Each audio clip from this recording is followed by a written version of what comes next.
Hi, my name is Dawn Angelo and I'm a kindergarten teacher at Philadelphia Performing Arts Charter School in Philadelphia, Pennsylvania. I'm doing another story read today for my class and all the kids across the country and the world that would love to hear a story and are missing their story time at school.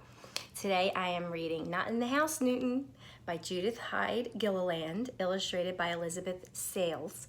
And my students should know that it is a fiction story, and fiction means make-believe, not real, because Newton is using his imagination in this story. And one of my favorite things as a little bit of an artist is one of my favorite things is crayons. And Newton's using a crayon in this story, and the crayon is magical, which we all know. We love crayons and art, that they are magical. So, Not in the House, Newton. When Newton found a red crayon lying in the grass next to the sidewalk in front of his house, he knew at once it was magic. It was extraordinarily red, not light red or orange red or dark red or blue red, but red red. He put it in his pocket. It felt warm.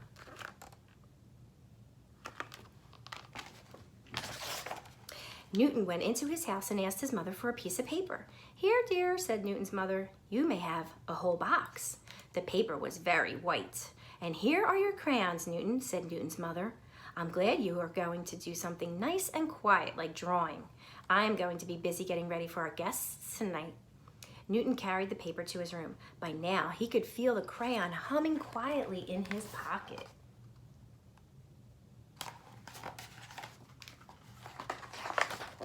He examined the red crayon. It was even redder than before and shiny. Carefully, Newton started to draw a ball. It was going to be a red ball, of course, very round and very beautiful. Newton loved drawing. Just as he colored in the very last bit of red, the ball bounced off the page.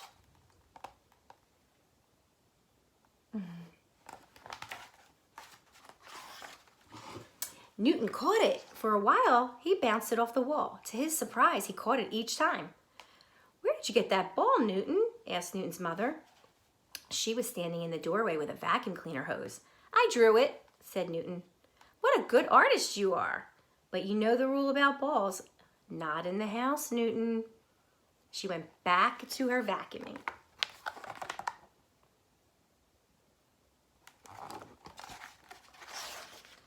Newton put the ball in his sweatshirt pocket. He took another piece of paper and, after thinking about it for a minute or two, began to draw a red race car. Newton could tell this was going to be his best race car ever. Just as he finished putting in the headlights, the car rolled off the page and into his hand. Newton liked the feel of it. He set it on the floor and gently vroomed it across the carpet.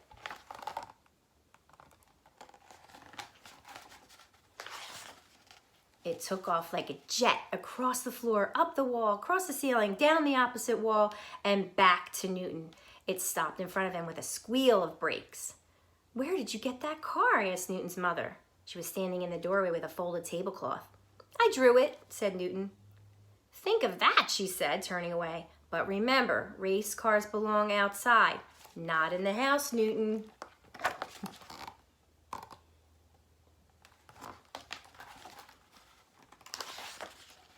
Newton put the car in his pocket and took another piece of paper. This time, he decided to draw a fire engine. He drew carefully and slowly, and he was pleased to see that his fire engine was beginning to look especially realistic and red. As he added the last rung of the long ladder, the sound of a siren, faint at first and then louder and louder, filled the room. Whir, whir, whir. What do you think now? "Where did you get that fire engine?" asked Newton's mother. She was standing in the doorway with the candlesticks. "I drew it," said Newton. "Your Uncle Gus is a fine artist too. Maybe it runs in the family," said Newton's mother. "But you know you shouldn't make loud noises. Not in the house, Newton." Newton got another piece of paper.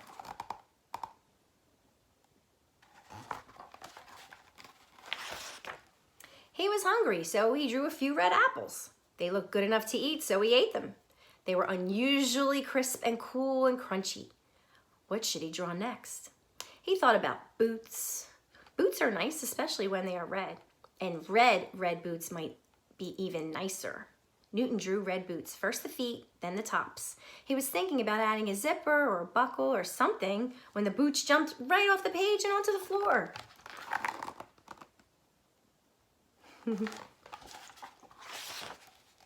Newton put them on. They fit perfectly. They felt and looked so much like special boots that Newton wondered if they might not be special jumping boots. He took a small jump and just missed bumping his head on the ceiling. "No jumping in the house, Newton," said Newton's mother as she passed his doorway. Newton stopped jumping.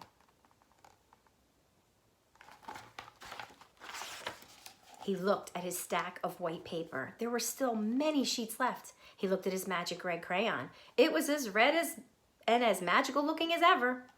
"Can I have some tape?" he asked his mother. "What a good idea, Newton. I'm glad you want to do a nice, quiet project. I'll give you a whole roll." Newton's mother brought him a big roll of tape from her desk. Oh my goodness. What's next?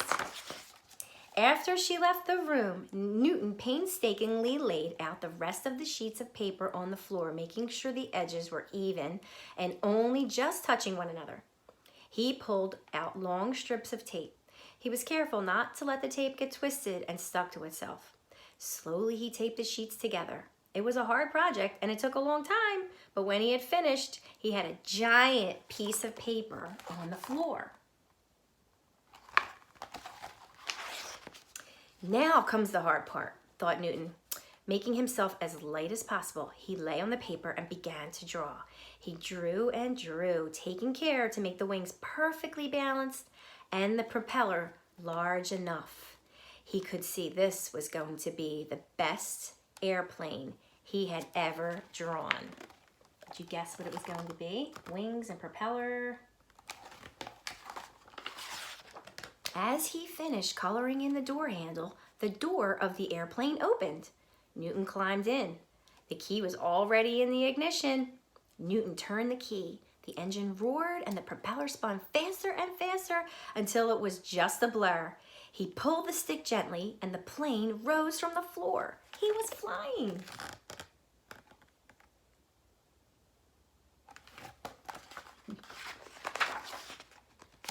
"What are you doing?" cried Newton's mother. She stood in the doorway, blinking her eyes in disbelief. "Don't worry," called Newton. "I won't play with it in the house." He banked the plane slightly to the left and, being careful not to scrape the wings, flew it out the window. Luckily, the window was open, and luckily he had remembered to put his red crayon in his pocket.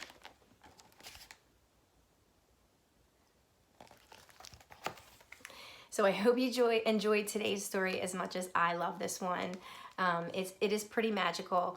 And also, as a little extension, you can think, what would you like to draw if you had a magic red crayon like Newton? Can you think of other red things to draw that you would love to come to life if they could? Or even other color crayons and things that you would love to draw? Maybe you can even write a sentence or two about it. Like, if I had a magic red crayon, I would draw a... and finish it, or even blue or purple or orange or green or any other color that you can think of. So enjoy the rest of the day. I hope you enjoyed the story. Enjoy maybe thinking and writing something about it. Stay safe and healthy, and I'll see you next time. Bye.